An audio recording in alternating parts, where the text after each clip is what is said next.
Welcome to this YouTube channel once again. আজকে আমরা WBSLST 3 physics পিজির কথা বলবো। এর আগের দিন আমি ফিজিক্যাল সায়েন্সের কথা বলেছিলাম 9-10 এর জন্য। আজকে আমি 11-12 বা পিজি ফিজিক্সের কথা বলবো। তো তোমরা যদি এই কোর্সটাতে এডমিশন নিতে চাও তাহলে অবশ্যই তোমরা ডেসক্রিপশনে গিয়ে লিংক থেকে একটা ডাউনলোড করে কোর্সটা নিয়ে নিতে পারো। যারা পুরানো রয়েছে তাদের তো পুরো কোর্সটা অলরেডি 2 বছর আমি এক্সটেন্ড করে দিয়েছি। যারা নতুন নিতে চাইছো তারা নিতে পারো, পুরোনো ভিডিওগুলো সব অ্যাক্সেস পেয়ে যাবে। আবার নতুন যে লাইভ ক্লাস হবে তাতেও অ্যাটেন্ড করতে পারবে। ওকে, তোমার যদি মনে হয় যে খুব কম সময়ের মধ্যে আমি রিভিশন করে নেবো, একবার পুরোনোগুলো করে নিতে পারো। আর এখন লাইভ ক্লাস আমরা আস্তে আস্তে করছি, পরের দিকে নোটিফিকেশন দিলে ওটা আবার বাড়িয়ে দেবো স্পিডটা। কিন্তু আপাতত তুমি যদি চাও সাবজেক্টটা প্রিপারেশন করতে, তুমি প্রিপারেশন করতে পারবে। এবং তার সঙ্গে সঙ্গে যে টেস্ট এবং পিডিএফ ম্যাটেরিয়াল সব আমি ওখানে আপলোড করতে থাকবো, এবং হোয়াটসঅ্যাপ গ্রুপ রয়েছে সেখানে আমি করবো।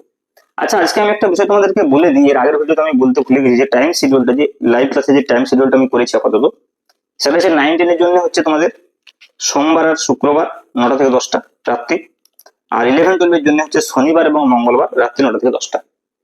সপ্তাহে 2 দিন করে ক্লাস হচ্ছে, 1 ঘন্টা করে লাইভ হবে অ্যাপসে। ওকে, তোমরা ডাইরেক্ট আমার সঙ্গে কথাও বলতে পারবে, সেখানে ইন্টারাকশন করতে পারবে, আর চ্যাটের মাধ্যমে তো কথাবার্তা হবে। ওকে, বাকি তোমরা আজকে যে ভ্যাকুয়াম টেকনিক্স যেটা চ্যাপ্টারটা আমি স্টার্ট করেছি, জাস্ট ইন্ট্রোডাকশন ক্লাসটা, সেটা তোমরা দেখে। তো যেটা বলছিলাম, দেখো ভ্যাকুয়াম টিউবস হচ্ছে যে ওল্ড ইলেকট্রনিক্স, এবং নতুন সিলেবাস যদি তোমরা দেখো, এখন তোমরা কখন পড়েছিলে জানি না, আমাদের সময় ভ্যাকুয়াম টিউবস সিলেবাসে ছিল, বিএসসি সিলেবাসে। ঠিক আছে, যদি পুরানো দেখো, এখন নতুন যে বিএসসি সিলেবাস গুলো করেছে সেখানে কিন্তু ভ্যাকুয়াম টিউবস নেই, একদম সেমিকন্ডাক্টর থেকে স্টার্ট করে। ইলেকট্রনিক্সের এটা ওল্ড পার্ট, ওল্ড ইলেকট্রনিক্স আমরা বলতে পারি। মানে যখন সেমিকন্ডাক্টর ফিজিক্স আসেনি তার আগে কিন্তু ভ্যাকুয়াম টিউবস ইউজ হতো। এখানেও কিন্তু ডায়োড ট্রায়োড এইসব রয়েছে। তো যার ইকুইভ্যালেন্ট, এখন ডায়োডের ইকুইভ্যালেন্ট আমরা যদি বলি সেমিকন্ডাক্টর ফিজিক্সে আমাদের সেমিকন্ডাক্টর ডায়োড এসছে। ট্রায়োডের ইকুইভ্যালেন্ট আমরা যদি বলি তাহলে আমাদের ট্রানজিস্টর এসছে। তো যখন ভ্যাকুয়াম টিউবস ছিল তখন যদি তোমরা পুরানো ইনস্ট্রুমেন্টগুলো দেখো, যেমন ধরো টিভি, যেগুলো ভ্যাকুয়াম টিউবসের মাধ্যমে হতো আগে, যেগুলো ভেতরে পিকচার টিউব এইসব থাকতো, তো সেই সমস্ত টিভিগুলোর সাইজ ওই জন্য অনেক বড় হতো। ঠিক আছে, আগে প্রথম দিকে যে কম্পিউটার আবিষ্কার হয়েছিল তোমরা জানো, সেটা অনেক বড় ছিল। হ্যাঁ, তো তার কারণ হচ্ছে যে সেখানে এই ভ্যাকুয়াম টিউবস ইউজ হতো। যেমন এখন সেমিকন্ডাক্টর ডিভাইসেস ইউজ হয়, ওই জন্য সেমিকন্ডাক্টর ডিভাইস আসার ফলে কি হয়েছে, সাইজ অনেক ছোট হয়ে গেছে। ঠিক আছে, কারণ যে কাজটা একটা ভ্যাকুয়াম টিউবস করতো, একটা বড় টিউবস করতো, সেই কাজটা এখন একটা semiconductor materials, semiconductor device, diode বা ট্রায়োড তোমরা দেখেছো ল্যাবে, অত্যন্ত ছোট জায়গার মধ্যে সেগুলো হয়ে যায়।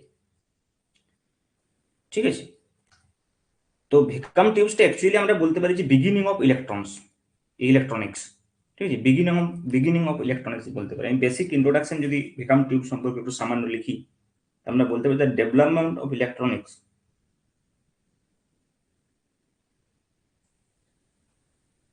the development of electronics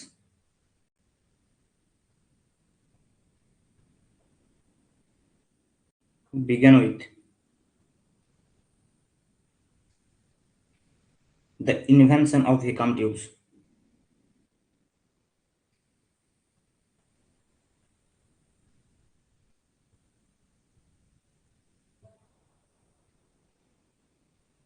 Vacuum tubes such as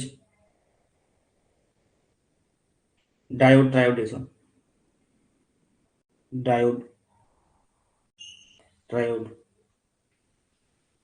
তো এগুলো সম্পর্কে আমরা ধীরে ধীরে পড়বো, ডায়োড কি, ট্রায়োড কি। তো অ্যাকচুয়ালি ভ্যাকুয়াম টিউবসের মধ্যে হয় কি, ভ্যাকুয়াম টিউবসের মধ্যে ইলেকট্রনসের যে মুভমেন্ট হয় সেটা ফ্রি স্পেসে হয়, ভ্যাকুয়ামের মধ্যে ইলেকট্রনের মুভমেন্ট হয় অ্যাকচুয়ালি। ঠিক আছে, আমরা ধীরে ধীরে মেকানিজমগুলো বলবো আমি। In vacuum tubes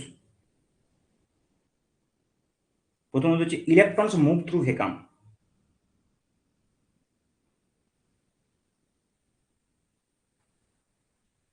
move through vacuum.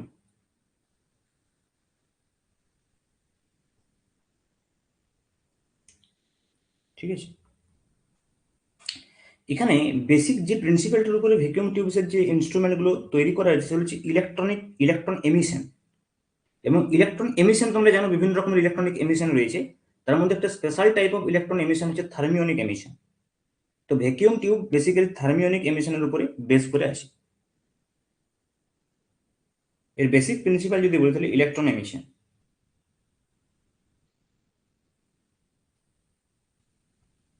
Electron emission from metal surface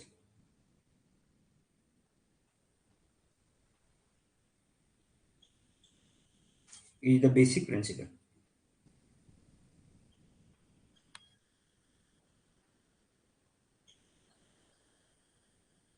of vacuum tubes.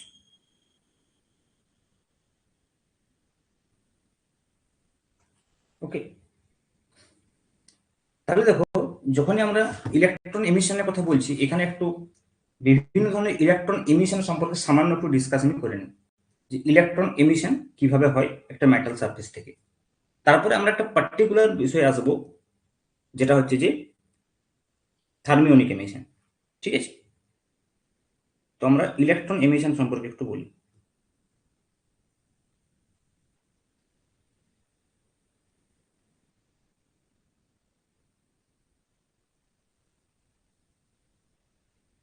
Electron emission, তো দেখো ফ্রি ইলেকট্রন বলতে কি বোঝায়? আমরা জানি যে কন্ডাক্টরের মধ্যে বা মেটালের মধ্যে ফ্রি ইলেকট্রনস থাকে। ফ্রি ইলেকট্রনস মানে আসলে কি, এটা একটু বুঝতে হবে।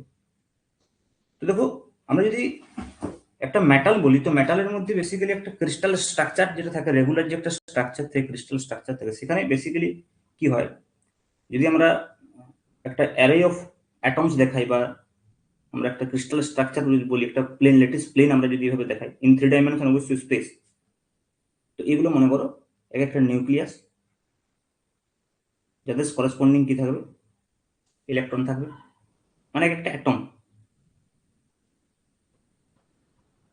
তো এগুলো কি হয় দেখো, মেটালের ক্ষেত্রে এগুলো ক্লোজলি স্পেস থাকে। তাহলে যদি এগুলো ক্লোজলি স্পেস থাকে তাহলে কি হবে, যে ইলেকট্রনস গুলো রয়েছে সেই ইলেকট্রনস গুলো সুপার ইম্পোজ হয়ে যাবে, মানে এদের অরবিট গুলো সুপার ইম্পোজ হয়ে যাবে। তার ফলে কি হবে, ইলেকট্রন গুলো যে কোনো দিকে ঘুরতে পারবে। মানে ফর এক্সাম্পল আমি যদি বলি, সিম্পল এক্সাম্পল যদি আমি দিই এখানে, যে এইটা আমার একটা অরবিট রয়েছে, তাহলে এর অরবিটটা যদি এইভাবে দেখাই, তাহলে দুটো অরবিটে যে সুপার ইম্পোজ হচ্ছে তার ফলে কি হবে দেখো, এইখানে যে অ্যাটমটা ইলেকট্রনটা রয়েছে সেই ইলেকট্রনটার জন্য কি হচ্ছে দেখো, দুটো পাথ তৈরি হচ্ছে, যে এই ইলেকট্রনটা এইদিকেও যেতে পারে, এইদিকেও আসতে পারে। তার মানে কম্পেয়ার টু মোর ফ্রি, যে ভেতরের অরবিটে যে ইলেকট্রনটা রয়েছে তার তুলনায়। সিমিলারলি এদিক থেকেও আবার সুপার ইম্পোজ হবে, তখন কি হলো, এর তিনটে পাথ হয়ে গেল ইলেকট্রনটা।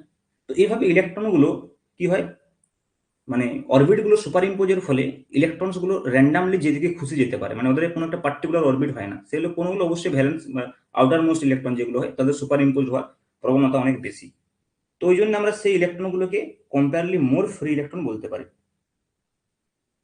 মানে অ্যাকচুয়ালি ফ্রি ইলেকট্রন বলতে ওটাই বোঝায়। ঠিক আছে, এবার দেখো, তো একটা ইলেকট্রন যদি মনে করো ক্রিস্টালের ভেতরে থাকে, সাপোজ এইখানে একটা ইলেকট্রন রয়েছে মনে করো, ওয়েল ইনসাইড দ্য ক্রিস্টাল, তাহলে কি হবে, এই ইলেকট্রনটার উপরে যে ফোর্সটা কাজ করছে সেটা সমস্ত ডাইরেকশনে অলমোস্ট সেম হবে। তার ফলে এর এর উপর একটা যে নেট ফোর্স সেটা জিরো হবে। এটা যে একটা ইলেকট্রন, আমরা বলছি an electron well inside the metal.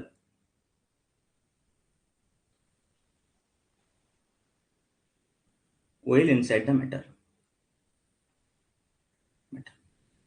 এবার মনে করো যে ইলেকট্রনটা এইরকম জায়গায়, সাপোজ সাপোজ মনে করো এই ইলেকট্রনটা বিভিন্ন দিকে মুভ করছে, মুভ করতে করতে মনে করো এই জায়গায় পৌঁছালো ফর এক্সাম্পল। তো এই জায়গায় দেখো সারফেস, যদি আমরা সারফেস আমি বলি, তো এই জায়গায় এই ইলেকট্রনটার উপরে যে এই আয়ন্স গুলি ফোর্স দেবে কেবলমাত্র, উপরের দিকে কেউ নেই ফোর্স দেওয়ার মতো। এটা হচ্ছে এমন একটা ইলেকট্রন, আমি বলতে পারি যে an electron on the surface.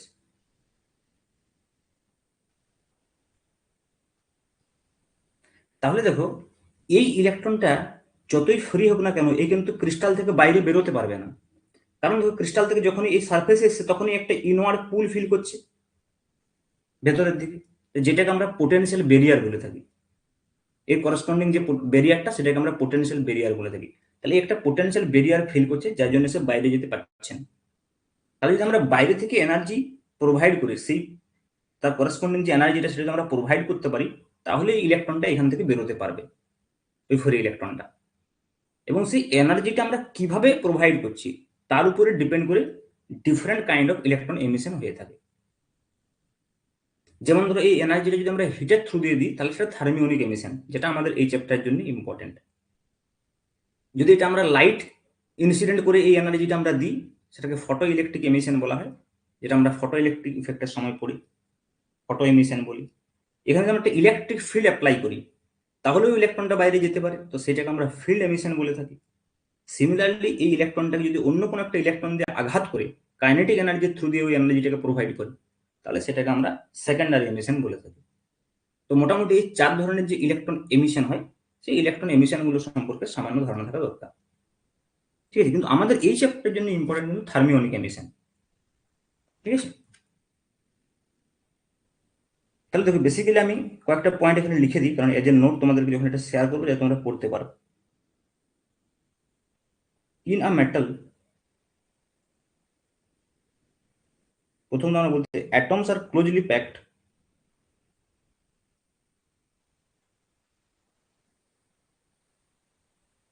atoms are closely packed in a crystal lattice.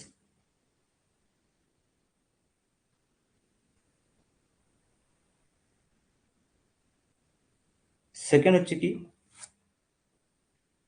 Valence electron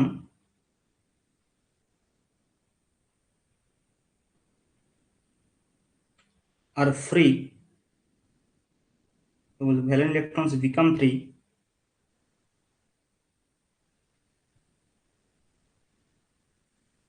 due to interaction among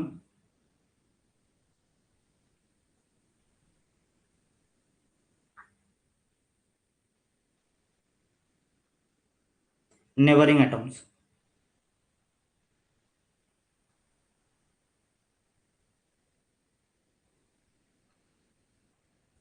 এবং এই যে ফ্রি ইলেকট্রনগুলো এরাই কি করবে, র্যান্ডামলি মুভ করবে inside the metal.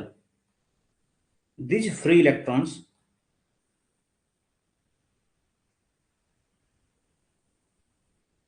Move randomly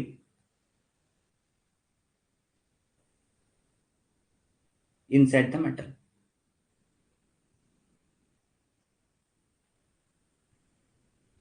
এবং এই যে ফ্রি ইলেকট্রনগুলো যখন এইভাবে মুভ করবে র্যান্ডামলি, তখন এগুলো আমরা ইলেকট্রন গ্যাস বলে থাকি।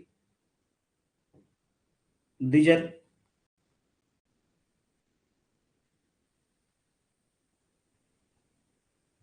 behave like an electron gas.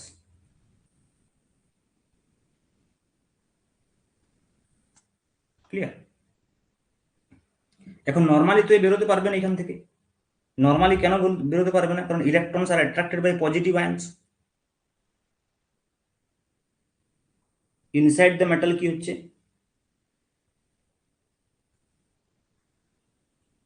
Electrons are attracted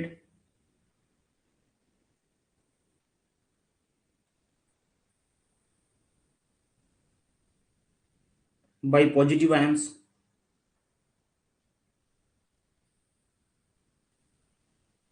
সারফেসে কি হচ্ছে, পোটেনশিয়াল ব্যারিয়ার এক্সিস্ট করছে। at the surface a potential barrier exists.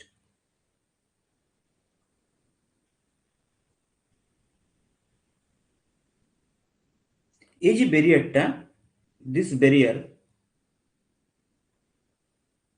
prevents electron from escaping.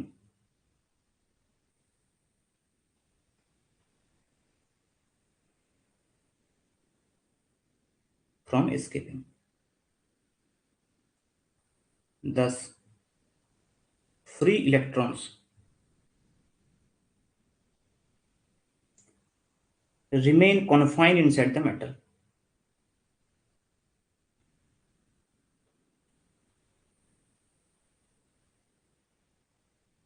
Inside the metal. তাহলে ইলেকট্রন এমিশন কখন হবে, যদি আমরা sufficient amount of energy provide করি।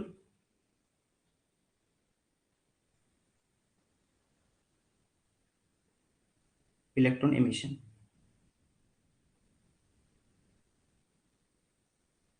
স্যার সারফেসে পোটেনশিয়াল ব্যারিয়ার কেন তৈরি হচ্ছে? পোটেনশিয়াল ব্যারিয়ার মানে একটা অ্যাট্রাকশন ফোর্স, তার করেসপন্ডিং পোটেনশিয়াল এনার্জি। মানে ব্যাপারটা দেখো, আচ্ছা বলছি, এক মিনিট।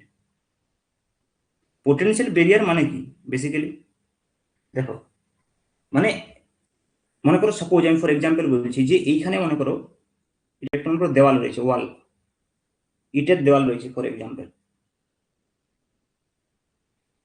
ভালো করে বুঝো।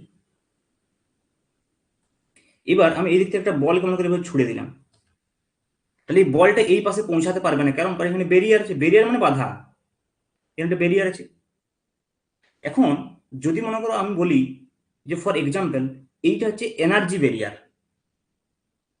মানে আমি যদি গ্রাফিক্যালি বলি যে এই বরাবর আমি এনার্জি নিচ্ছি, মানে এইখানে একটা পার্টিকুলার মনে করো ফর এক্সাম্পল 10 জুল এনার্জি, এটা মনে করো for example 20 joule energy, 30 joule energy, 40 joule energy, 50 joule energy, মানে একটা আমি এটাকে এনার্জি গ্রাফ বলছি এই বরাবর ফর এক্সাম্পল।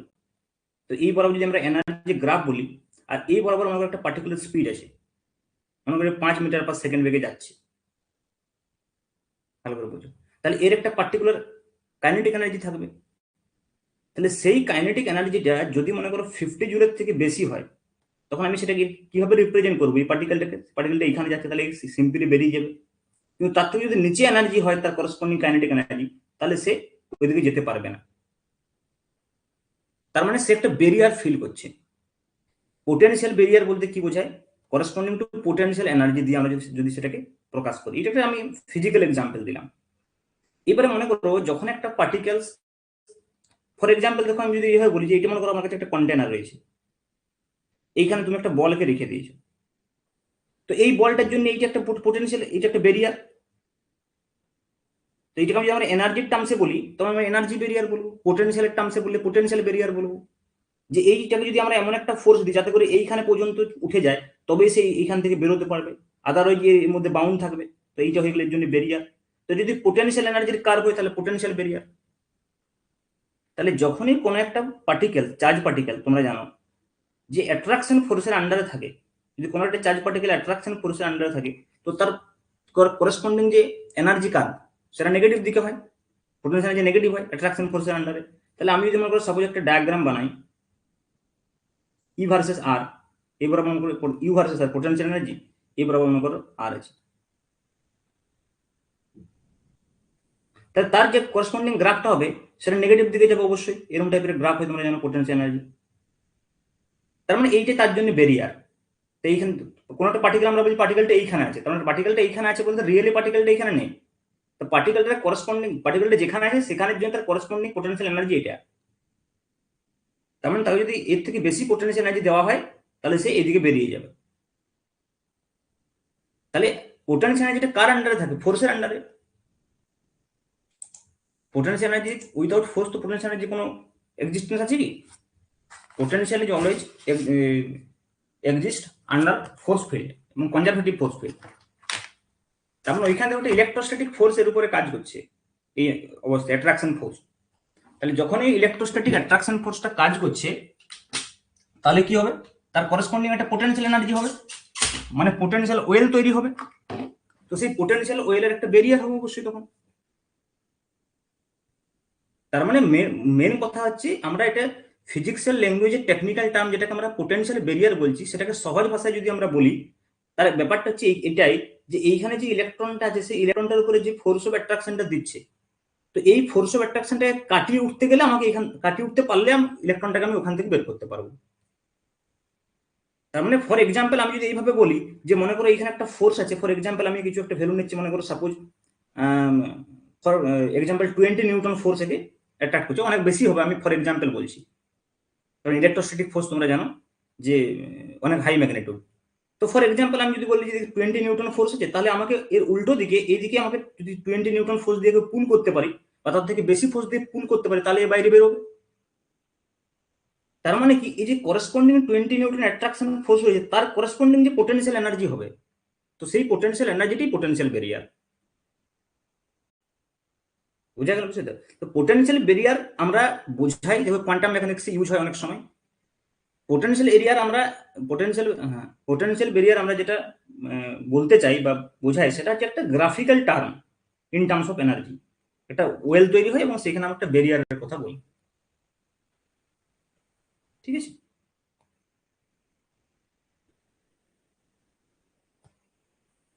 তাহলে দেখো ইলেকট্রন এমিশনের কথা যদি আমরা বলি,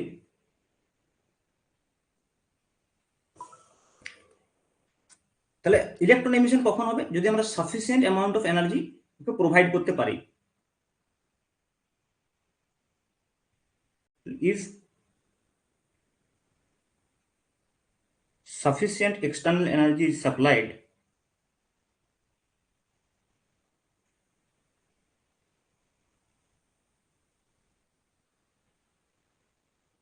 then কি হবে? Electrons overcome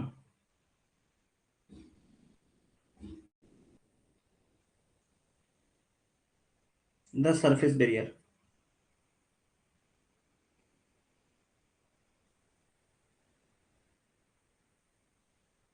এবং and escape from the metal surface.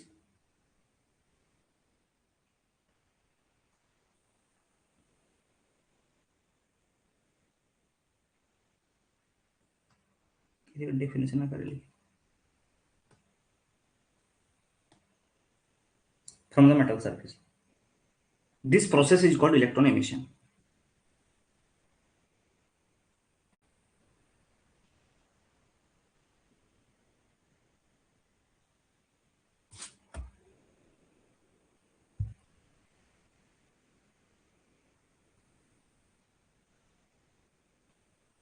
Electron emission तो যে একটু আগে আমি যেরকম বলছি different kinds of electron emission আছে, টাইপস অফ ইলেকট্রন এমিশন।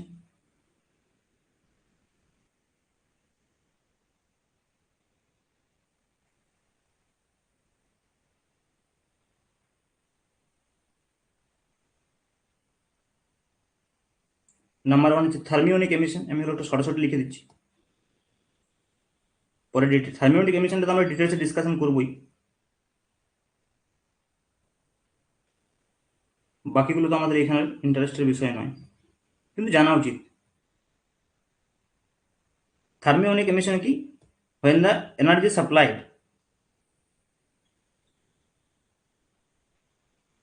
আমি বলতে পারি সঠিক, when thermal energy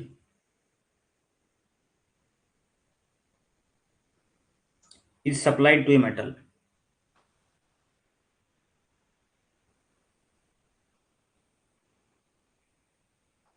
electron emission occurs.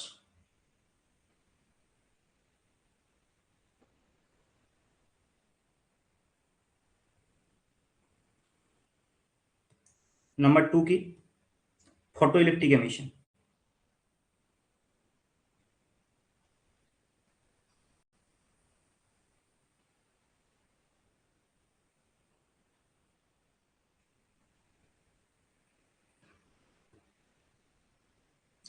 when light of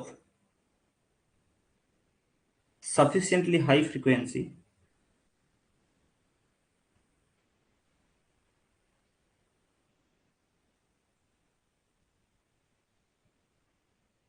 falls on a metal surface, electron emission occurs.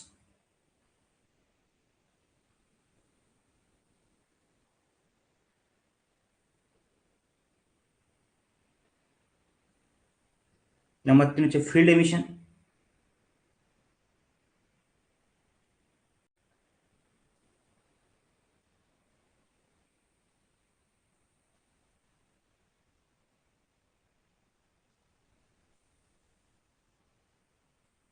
हाँ HF high frequency.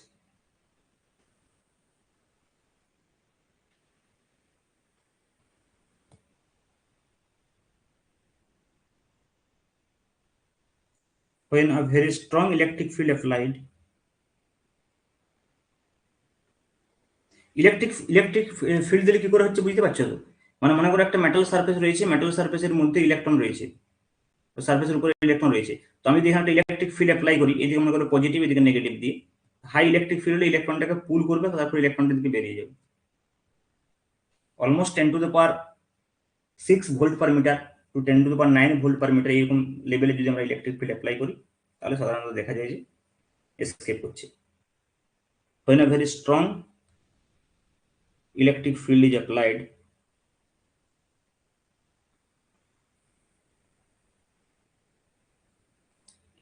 electrons escape from metal surface.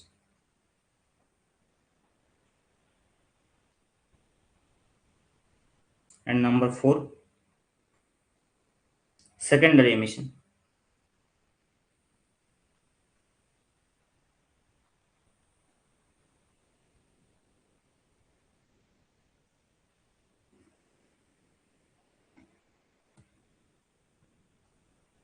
Secondary এমিশনটা মনে করো same বিষয় আমি যদি বলি যে একটা মেটাল সারফেস, তো এই মেটাল সারফেসের উপরে ইলেকট্রন রয়েছে, আরেকটা মনে করো হাই কাইনেটিক এনার্জি ইলেকট্রনকে এখান থেকে এখানে পাঠিয়ে দেবে এইভাবে। তো এই ইলেকট্রনটার সঙ্গে ইলেকট্রনটার কলিশন হবে, তার ফলে কি হবে, এর কাইনেটিক এনার্জিটা ইউজ হবে একে পোটেনশিয়াল ব্যারিয়ারটাকে ওভারকাম করতে, দিয়ে একে বের করে দেবে।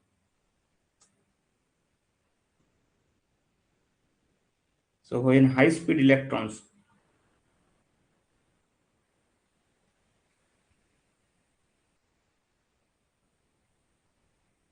or ions strike a metal,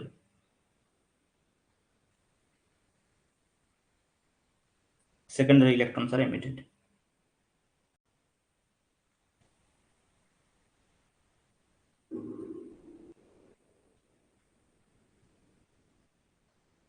ঠিক আছে,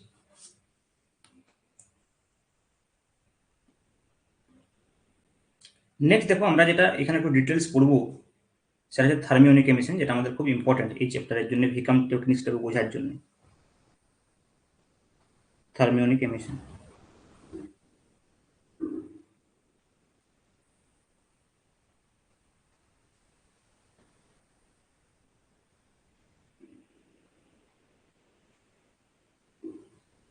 এর ডেফিনেশন তো আমি অলরেডি বলে দিয়েছি যে emission of electrons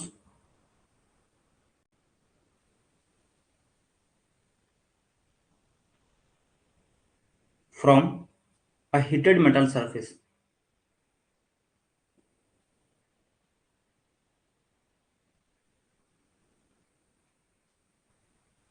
is called thermionic emission.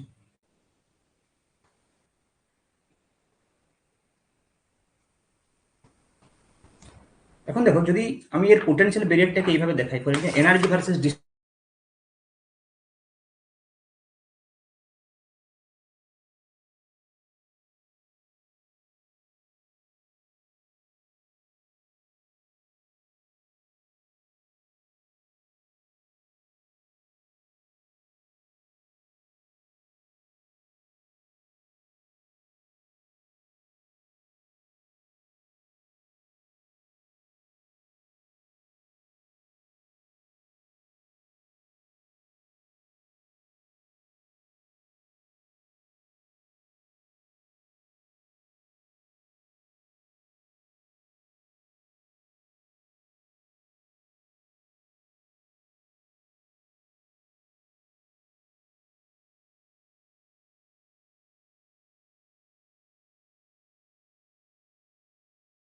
যাবো, তার মানে ডিস্টেন্স।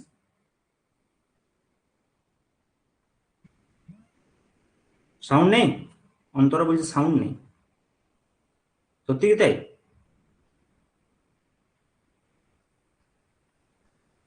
শোনা যাচ্ছে? হ্যালো,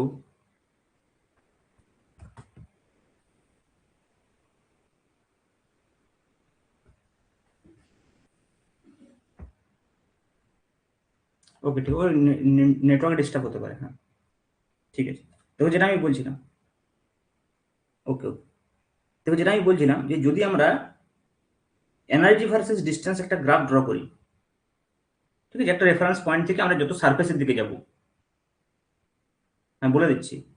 তো এইটা মনে করো ক্রিস্টালে যত আমরা এই বরাবর যত যাচ্ছি তো সারফেসের দিকে যাচ্ছি, সারফেসের দিকে যাচ্ছি, ওকে।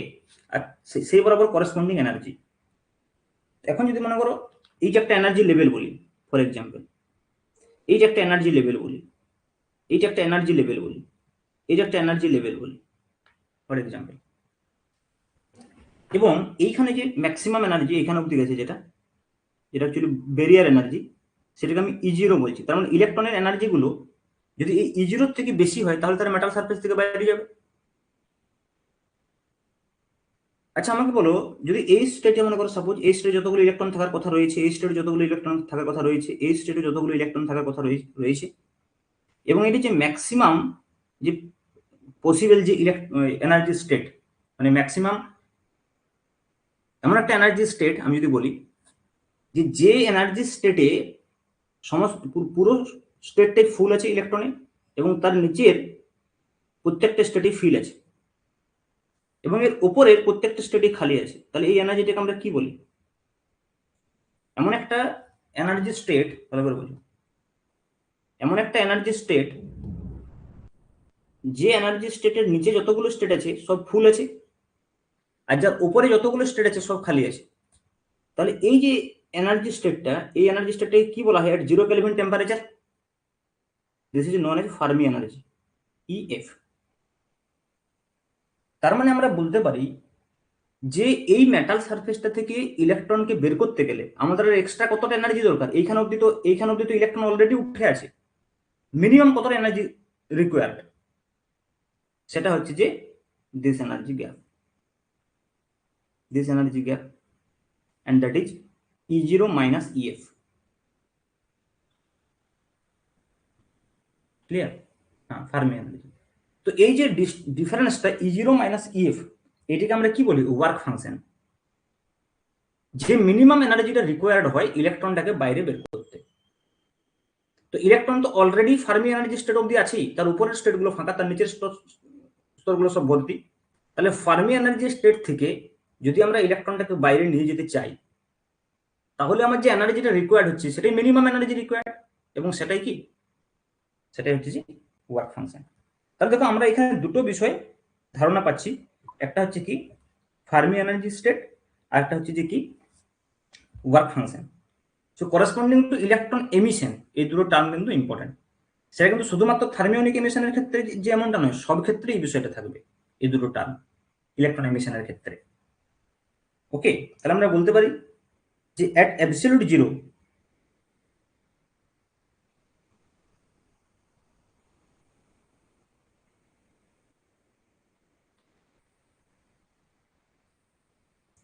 Zero temperature, maximum energy possessed by electron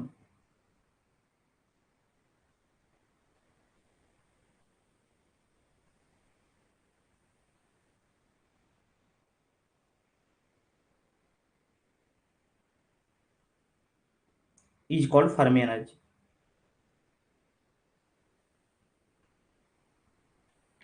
Fermi energy, EF.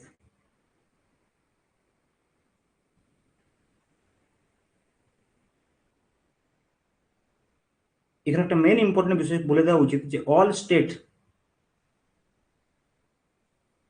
Below Fermi energy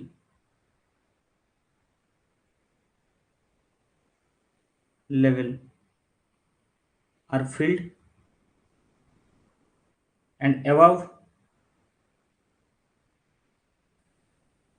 Fermi energy are vacant.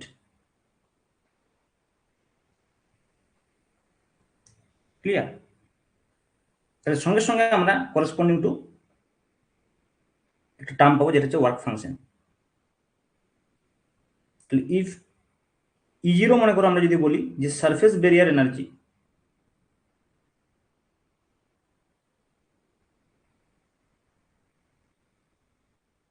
And EF তো আমরা অলরেডি ডিফাইন করে রেখেছি, ফার্মি এনার্জি। তাহলে সেক্ষেত্রে আমরা বলতে পারি যে ওয়ার্ক ফাংশন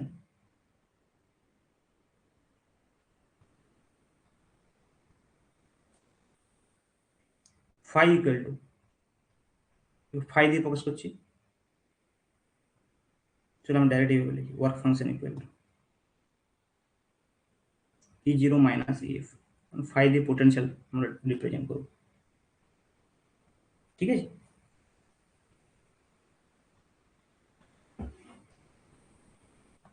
ক্লিয়ার?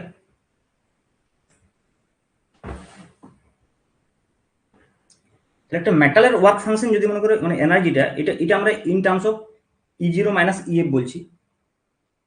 তাহলে উল্টো দিক থেকে আমরা এটাও বলতে পারি যে if phi is the equivalent voltage, if phi is the equivalent voltage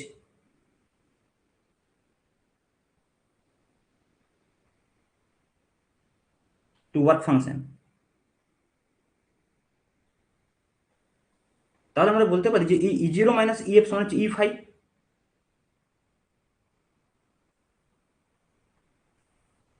এটা বুঝতে পারলে কি? তোমরা এটা নিশ্চয়ই জানো যে ওয়ার্ক ডান কত হয়, W equal to Q into V corresponding to potential V. তাহলে এর ইকুইভ্যালেন্ট যদি পোটেনশিয়াল ফাই হয়, এই E zero minus E F এনার্জির ইকুইভ্যালেন্ট পোটেনশিয়াল যদি ফাই হয়, তাহলে এনার্জি কত হবে? ই ফাই। ই হচ্ছে চার্জ অফ ইলেকট্রন, তা তখন E phi equal to E zero minus E F হবে। এটা আমরা আমরা ই ভি এইভাবে রিপ্রেজেন্ট করতাম। এটা আমি এখানে পোটেনশিয়ালটাকে ফাই দিয়ে রিপ্রেজেন্ট করছি বলে ই ফাই লিখেছি। ক্লিয়ার? এবং এইখানে এই যে থার্মিওনিক এমিশন হচ্ছে, তো থার্মিওনিক এমিশনের ফলে কি হচ্ছে? ইলেকট্রন বেরোচ্ছে। তাহলে থার্মিওনিক এমিশনের ফলে যে ইলেকট্রনগুলো বেরোচ্ছে, তো তার জন্য একটা করেসপন্ডিং কারেন্ট ডেন্সিটি পাওয়া যাবে। ইলেকট্রন মুভ করলেই কারেন্ট তৈরি হবে, কারেন্ট তৈরি হলে কারেন্ট ডেন্সিটি তৈরি হবে। তো সেই যে কারেন্ট ডেন্সিটি, সেটা টেম্পারেচারের উপরে এবং ওয়ার্ক ফাংশনের উপরে কিভাবে ডিপেন্ড করে, তো তাই জন্য একটা ইকুয়েশন আছে যেটাকে বলা হয় রিচার্ডসন-ডাসম্যান ইকুয়েশন। তো সেই ইকুয়েশনটা জানা খুব ইম্পর্টেন্ট। তার ডেরিভেশন প্রয়োজন নেই, যেহেতু আমাদের এমসিকিউ এক্সাম হবে, কিন্তু তার করসপন্ডিং যে ইকুয়েশন, সেই ইকুয়েশনটা জানা খুব প্রয়োজন। এটা কিন্তু খুব ইম্পর্টেন্ট একটা ইকুয়েশন, মানে এই টপিকসটার জন্য আর কি।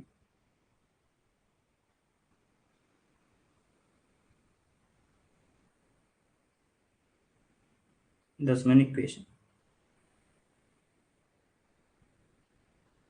corresponding to thermionic emission.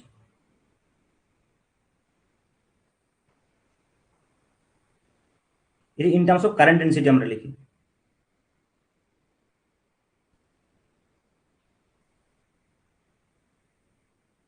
emission current density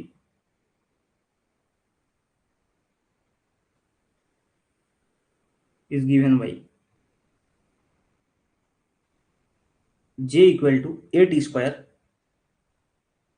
into e to the power minus E phi upon KT। এই নিচের যে এটা একটা এক্সপোনেনশিয়াল, আর উপরে এটা চার্জ অফ ইলেকট্রন। এইটাকে ওই জন্য অনেক সময় এইভাবে লিখে অনেকে, AT স্কোয়ার এক্সপোনেনশিয়ালটাকে EXP এইভাবে লিখে minus E phi upon KT, যাতে দুটো ইতে গুলিয়ে না যায়। এই এর যে কোনো একটা ভাবে আমরা এটাকে প্রকাশ করতে পারি। এই ক্যাপিটাল এটা হচ্ছে একটা কনস্ট্যান্ট, যেটা independent of the metal. where capital A is constant independent of the metal।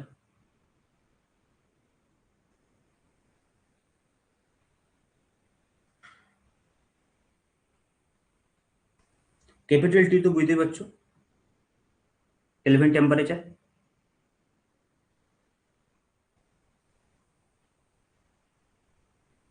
E phi হচ্ছে যে work function,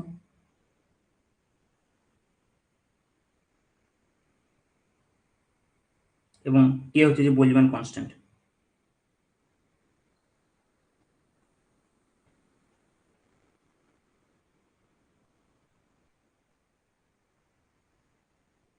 Boltzmann constant. Clear? তো দেখো এই ইকুয়েশনটাকে মানে থিওরিটিক্যাল ইকুয়েশন দিয়েছিলেন, এটা একটা এক্সপেরিমেন্টালি ভেরিফাই করার জন্য এখান থেকে যদি আমরা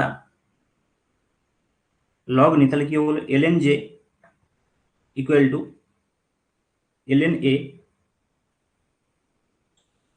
j আপন টি স্কোয়ারটাকে এই সাইডে নিয়ে আসি, j আপন T square equal to a e to the power minus e phi upon kt হবে। তাহলে কি হবে, বোথ সাইডে ln j upon t square equal to ln a minus e phi upon kt। তাহলে এটা লিনিয়ার ইকুয়েশনে চলে এলো, যেটা এক্সপোনেনশিয়াল ইকুয়েশন ছিল।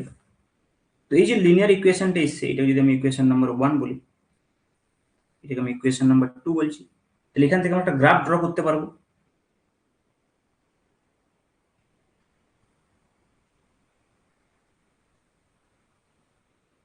if this is ln j upon t square along y axis, এবং এই বরাবর যদি আমরা বলি যে 1/t, তাহলে 1/t versus ln j by t square যদি আমরা একটা গ্রাফ ড্র করি, তাহলে বুঝতে পারছি y equal to mx minus c টাইপের, মাইনাস mx প্লাস c টাইপের গ্রাফ হবে, এরকম টাইপ।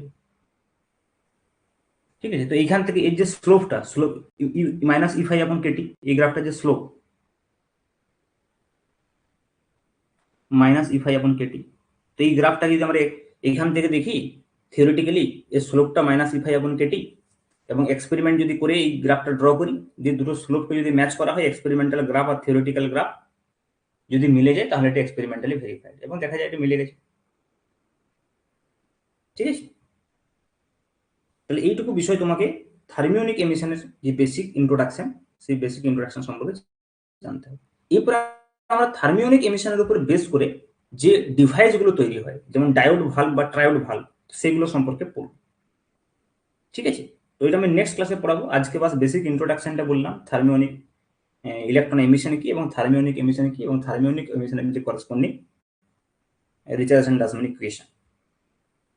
বাকি এর উপর ভিত্তি করে, যে এই মেকানিজমের উপর ভিত্তি করে যে ডায়োড ভাল্ব এবং ট্রায়োড ভাল্ব কিভাবে কাজ করে, সেটা আমরা নেক্সট ক্লাসে ডিসকাস করব। ঠিক আছে, ঠিক আছে, থাকে এইটুকুই। আমি এই নোটটা তোমাদেরকে পাঠিয়ে দেবো হোয়াটসঅ্যাপ গ্রুপে, আর পরে আস্তে আস্তে এখানে একটা আমি ফোল্ডার করে এখানে আপলোড করে দেবো। ঠিক আছে, চলো ছাড়লাম তাহলে।